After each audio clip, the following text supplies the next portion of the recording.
Hey everyone, we know how hard it can be to keep up with the latest news in Israel, so if you haven't had the time to stay on top of what's what in the Holy Land with ILTV, have no worries. It's time for our new show this week in Israel, where we'll give you the scoop on everything you need to know about the last 7 days right from Tel Aviv. I'm Natasha Kirchuk, here to keep you informed. All right, we have huge news on U.S. President Donald Trump's Mideast peace plan. The world's been waiting on the edge of its seat to see the details of his so-called deal of the century for peace between Israel and the Palestinians. But apparently, that wait is over. A White House official says Trump's plan has been scrapped altogether because the U.S. couldn't bring the Palestinians to the table. That means we may never see what Trump had in mind. But Palestinian officials say they would have been receptive to talks with the U.S. if not for Trump's controversial decision last year to officially recognize Jerusalem as Israel's capital. A move that much of the world widely condemned, saying this should have been left to Israel and the Palestinians to negotiate for themselves. The Palestinians immediately burned their bridges with Washington, prompting aid slashes from the Trump administration. With Palestinian reconciliation on the brink of collapse, we've also just learned that Hamas is deep in talks with Iran and Hezbollah to make a unified front against the U.S. On top of that, the terror cell is also reportedly in discussions with both Russia and China to forge such an alliance. Aligning itself with two of the U.S.'s biggest regional rivals may be another reason the White House has apparently shelved its entire peace plan. The stage has certainly been set for a new era of desperate alliances like this, and some worry that Mideast peace may unfortunately now be further off than ever before. In 2007, an alleged nuclear reactor capable of starting a full-scale war was destroyed in Syria. For years, the world has speculated who was behind its destruction, but now, for the first time ever, Israel has just broken a decade-long silence and confirmed what most have suspected. The Israeli army was behind that secret operation, an operation that was one of the biggest and most successful in Israeli history. The seeds for Operation Orchard were first planted back in 2004 when Mossad agents received intel that foreign entities were helping Syria develop nuclear power. This became more and more clear as time went on and was finally confirmed via classified photographs from inside the actual site. North Korean operatives could be seen in the photos bringing the reactor to life. The United States under the Bush administration opted to pursue a diplomatic solution, but Israel, sensing a new era of nuclear standoffs, decided to take action. And so, in the midnight overlapping September 5th and the 6th of 2007, Israeli jets plunged deep into Syria, with many pilots unaware of their target until they got there, on the country's most dangerous and covert operation yet. 2 rounds of bombings reduced the suspected reactor to rubble, and for the last 10 years, Israel has remained completely mum on playing any part. In declassifying this historic moment, Israel is sending a message to any future enemies hoping to aim nukes at the Jewish state someday, and also reflecting on the eve of its 70th Independence Day, no less, on what the country is capable of. המסר מתקיפת הכור ב-2007 היה שישראל לא תשלים על בנייה של יכולת שתהווה איום קיומי על מדינת ישראל. זה המסר שהיה ב-81, זה המסר ב-2007, וזה המסר העתידי לאויבים שלנו. Tragic news from the West Bank over the weekend. 2 IDF soldiers have just been killed by what appears to be a deliberate car ramming by a Palestinian driver. 2 other troops are also critically wounded, although thankfully one of them has just improved and is out of immediate danger. Captain Ziv Daos and Sergeant Netanel Kahalani have both been promoted in the wake of their tragic deaths. Their funerals will be held today and are expected to draw massive crowds as the country mourns alongside the family. Israeli security forces have named 26-year-old Ala Rateb Alatif Kabha as a suspect in this attack. Shortly after his interrogation, the Shin Bet announced that he did in fact confess to committing a terror attack. Numerous Israeli ministers have vowed to seek the death penalty for these crimes, despite the suspect's family's pleas that Kabha had no affiliation to any terror groups and their claim that the collision was an accident. Regardless, the IDF has already raided the family's home and revealed that Kabha had, in fact, already been jailed sometime last year due to security offenses. Investigators say this attack may have been a spontaneous spur-of-the-moment decision, but that he clearly accelerated his vehicle once he had IDF soldiers in his sights.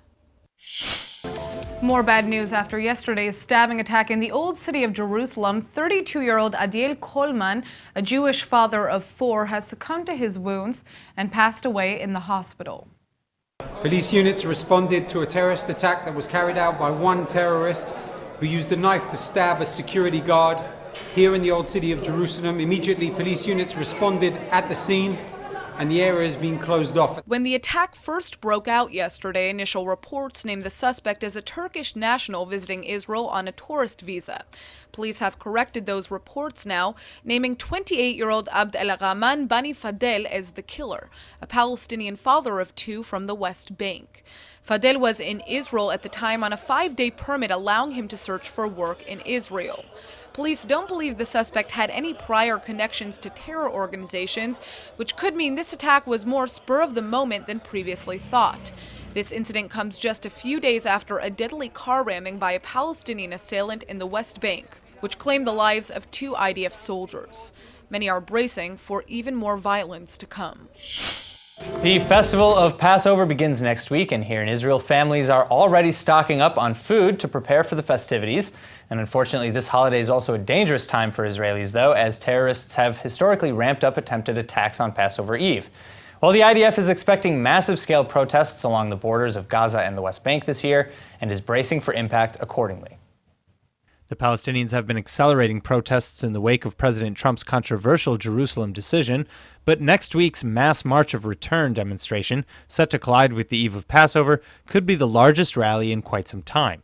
The overlap with Passover is actually a bit of a coincidence, but for Palestinians, March 30th is the day they commemorate Land Day, the anniversary of Israel's decision to expropriate land in the Galilee in 1976.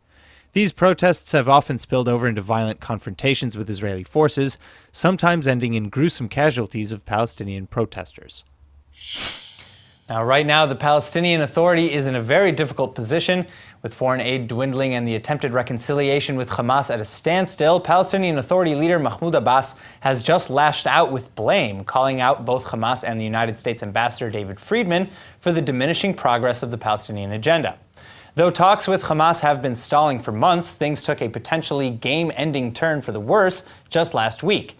That was when the PA's Prime Minister, Rami Hamdallah, was visiting the Strip to help inaugurate a new facility, only to be nearly assassinated with a bomb going off by his envoy.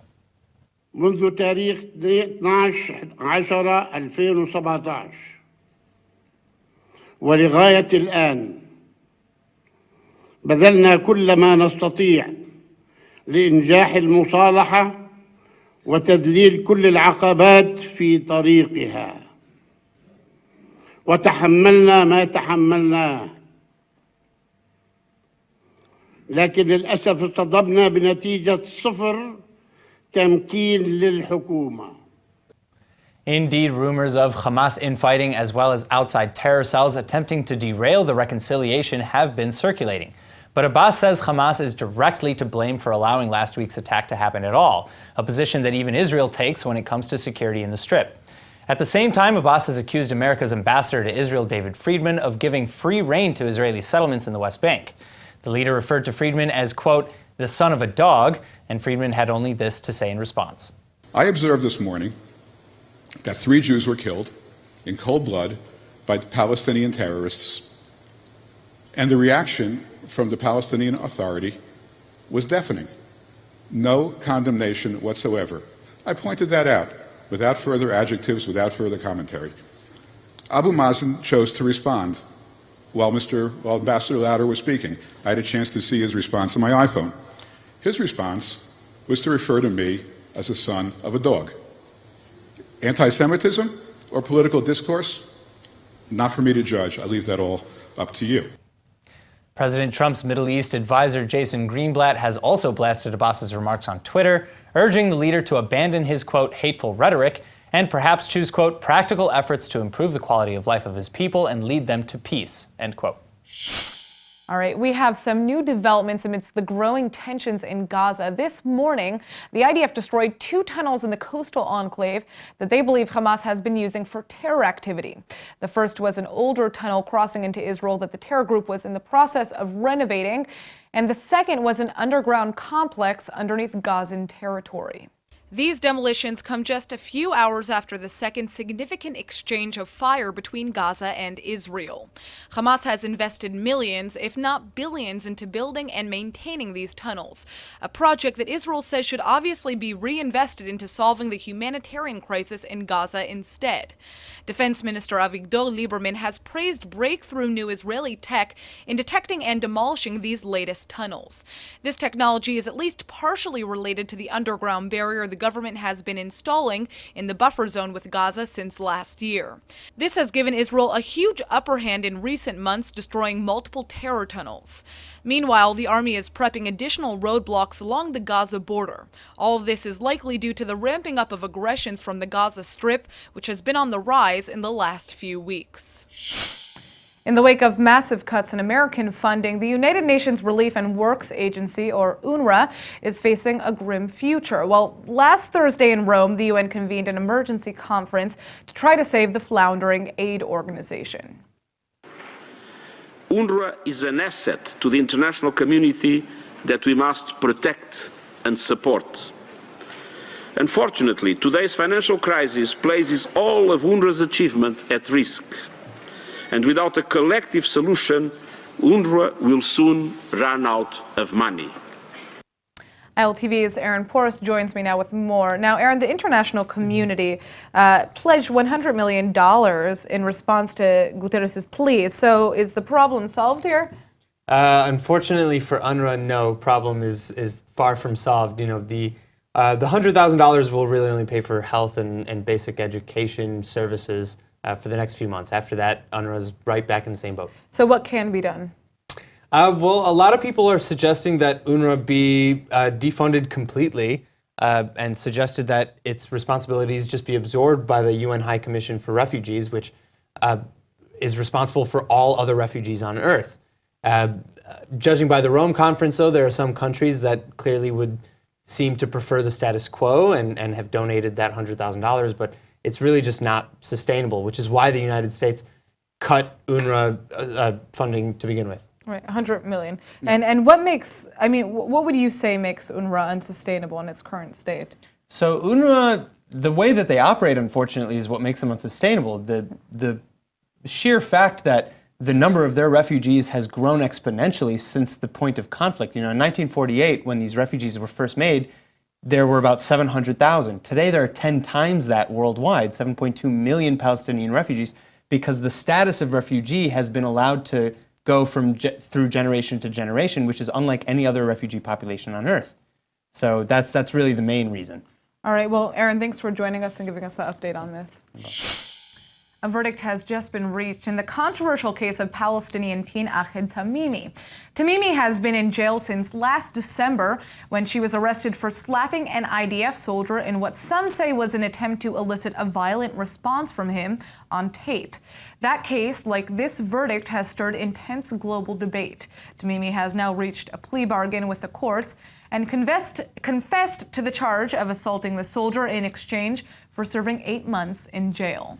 This plea deal drops 8 of the 12 total charges leveled against Tamimi, but details of the case have been scarce because it's mostly unfolded behind closed doors, despite pleas for a public trial. When footage of the incident went viral, some Israelis praised the soldiers for not reacting violently. Others called them cowards, and others wondered why the army should be praised for not attacking a teenage girl. Tamimi testified that she only acted as she did because she witnessed the same soldier mere hours before the incident shooting her cousin in the face with a rubber bullet. Disturbing pictures of Tamimi's cousin with disfiguring wounds to the face quickly surfaced afterwards, though some have challenged their authenticity. Regardless, some will see the verdict as not severe enough. Others are appalled that Tamimi will now serve almost as long as Azaria, the former IDF soldier convicted of manslaughter for killing a disarmed Palestinian terrorist. Azaria was granted early parole this week, cutting off a third of his prison sentence. The controversial case of former IDF soldier Azaria has just taken another twist that's already inciting new debate. The IDF's parole board has just announced that Azaria will go free from prison this May after serving just 2/3 of his full prison sentence. This case first ignited a global media firestorm back in 2016. At the time, Azaria was a sergeant in the IDF serving in the occupied West Bank city of Hebron. On March 24th of that year, Azaria arrived at the scene of a Palestinian stabbing attempt on an IDF soldier. But nearly 11 minutes after the attacker had been disarmed, shot, and incapacitated by soldiers, Azaria was caught on tape delivering the fatal gunshot to the Palestinian in custody. The ensuing scandal and 14-month manslaughter sentence, though, made some declare Azaria a hero and demand his full pardon. Others condemned the courts for allegedly excusing what is essentially murder. Azaria himself petitioned for a pardon and a reduced sentence in the past, requests that were denied, citing Azaria's failure to express any remorse. Regardless, the gesture of freeing him several months short of his full sentence is a very symbolic move for the courts to make, one that even further divides Israelis on opposite sides of this table.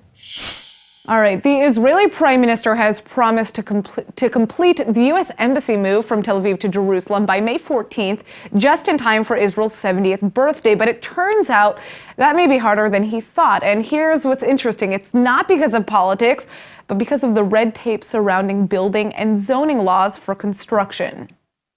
Contractors are finding themselves in a bind with a proposed building site in Jerusalem where the current Jerusalem consulate will be converted temporarily into an embassy. Problem is, American security requires an additional road and a 3-meter wall to protect the area. But building these additions requires changing the zoning rules completely, which leads to endless paperwork, meetings, and delays. Netanyahu has promised to use the government to slice through all that red tape in time for the May deadline, and that's probably because he's already invited President Donald Trump, who greenlit this controversial move late last year to cut the ribbon at the opening ceremony. The U.S. State Department may be right to demand proper security measures at the new embassy site, given the wave of violence, protests, and international outrage that's erupted in the wake of the announcement. Well, for anyone who's ever visited Israel, you already know that one of the most moving parts of the whole experience is seeing the Western Wall up close. Every year, thousands upon thousands of tourists write a prayer, a hope, a dream, or whatever they want on a little note, and then they slip that note into the cracks of the Holy Wall. But have you ever wondered what happens to all those pieces of paper? Well, check this out. What you're seeing here is spring cleaning, Kotel style. Twice a year, Western Wall Rabbi Shmuel Rabinovich oversees the removal of all those Western Wall notes and makes sure they find a holy resting place. אלו הפתקים שנמצאים כאן, מיליונים של פתקים.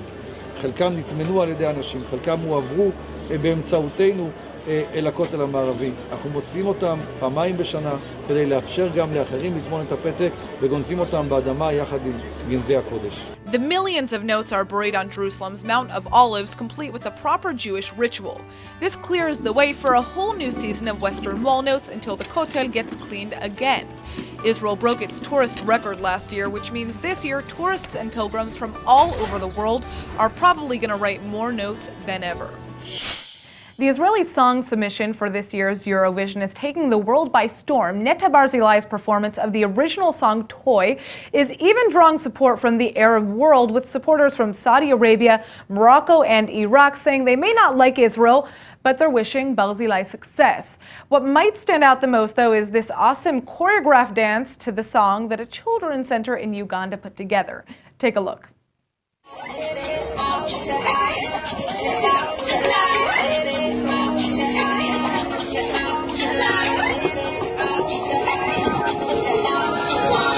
Look at me, I'm a beautiful creature. I don't care about your modern time preacher. Welcome boys, too much noise, I will teach ya. Bum bum go, rum bum go.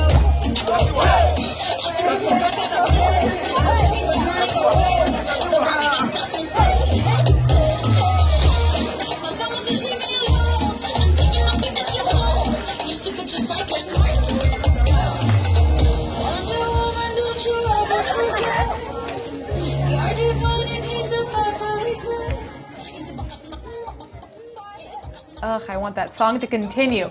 The official clip of the song was posted on Sunday, and it's already racked up over 5 million views, making it the most viewed Eurovision entry this year. The success so far is leading many to claim that if Israel doesn't win the Eurovision this year, it will simply be because of politics. Either way, I think it's fair to say that Netta Barzilai has already won a lot more for Israel than the Eurovision. It's definitely safe to say that Israel is one of the more talked about countries in the world, and with that comes a lot of myths and misconceptions about our small home. So I'm here to give you the top 5 myths about the Holy Land. At number 1, we have the camel myth. For those who haven't heard of this, I'll fill you in.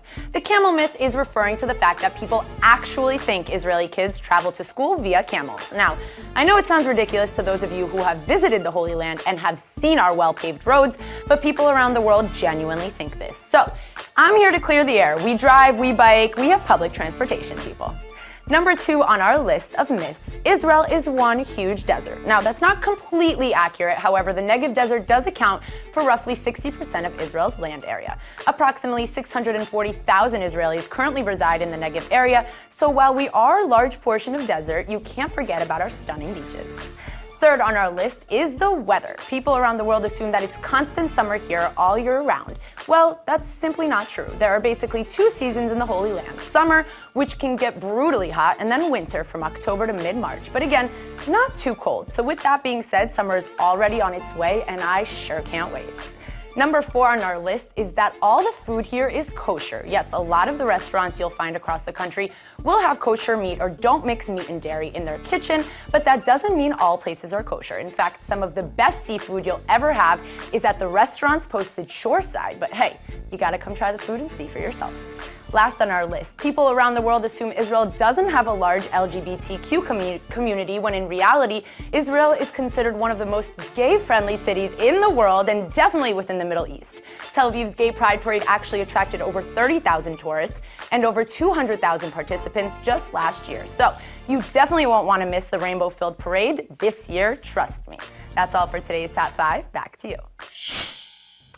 That's it for this week's Roundup. Tune in next Friday for our next episode of This Week in Israel. I'm Natasha Kirchuk, and thanks for joining us from Tel Aviv.